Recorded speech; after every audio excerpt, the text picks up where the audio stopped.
नमस्कार बंधुरा आमार रान्नाघरे सबाइके स्वागत।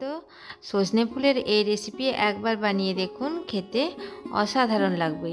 তো চলুন দেখে নেওয়া যাক আমি কিভাবে এই সজনে ফুলের রেসিপি বানিয়ে নিচ্ছি। এখানে আমি 500 গ্রাম সজনে ফুলকে ভালো করে বেছে নিয়েছিলাম।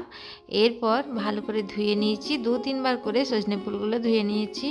কড়াইয়ে গরম জল চাপিয়ে জলটা গরম হয়ে যাবার পর এখানে আমি সজনে ফুলগুলো দিয়ে দিলাম।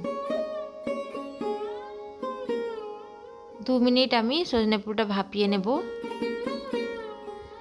এরপর জলটা ফেলে ভালো করে নিংড়ে ছেঁকে রেখে দেব।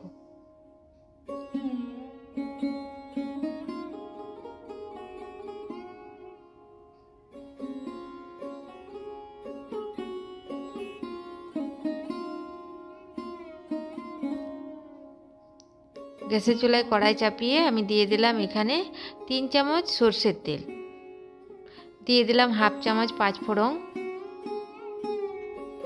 ফোড়নটা গরম হয়ে যাবার পর এখানে আমি বড় সাইজের 2টো আলু কেটে রেখেছিলাম, আলুগুলো এর মধ্যে দিয়ে দেব।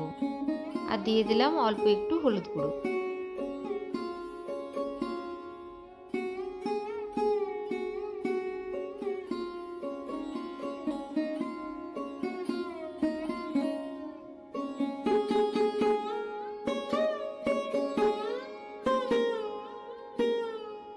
আলুগুলো আমি খুব সুন্দর করে ভেজে নেব।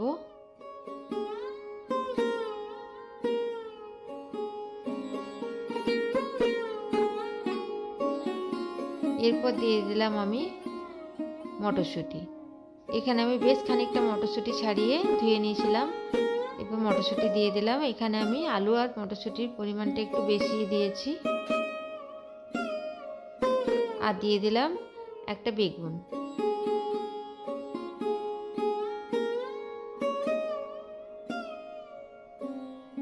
আলু মটরশুঁটি বেগুন আমি ভালোভাবে ভেজে নেব।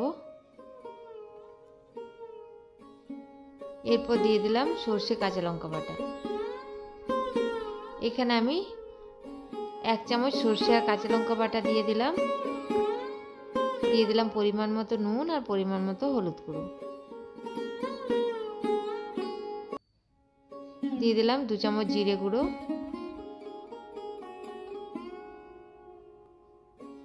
এরপর সজনে ফুলগুলো এর মধ্যে দিয়ে দিলাম। সজনে ফুল আলু বেগুনটা খুব ভালোভাবে ভেজে নেব। বেশ খানিকটা সময় ধরে একটু কষিয়ে নেব।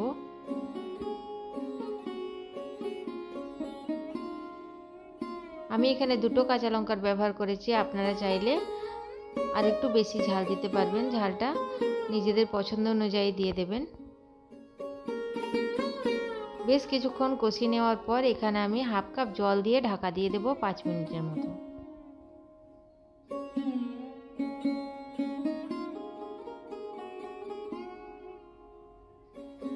পাঁচ মিনিট পর আমি খুলে দেখি আলুটা সেদ্ধ হয়েছে কিনা।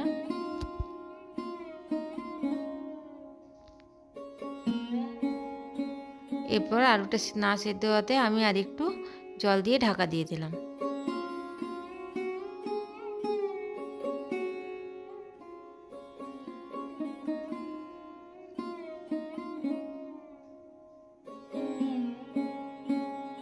এবার আলুটা সেদ্ধ হয়ে গেছে।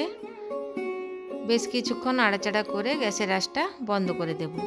তৈরি হয়ে গেল অতি সুস্বাদু সজনে ফুলের এই রেসিপি। আমার এই সজনে ফুলের রেসিপি যদি আপনাদের ভালো লাগে তো আমার চ্যানেলটিকে সাবস্ক্রাইব করার জন্য অনুরোধ রইল, সঙ্গে একটি লাইক করে দেবেন। ভিডিওটি দেখার জন্য সবাইকে অসংখ্য ধন্যবাদ।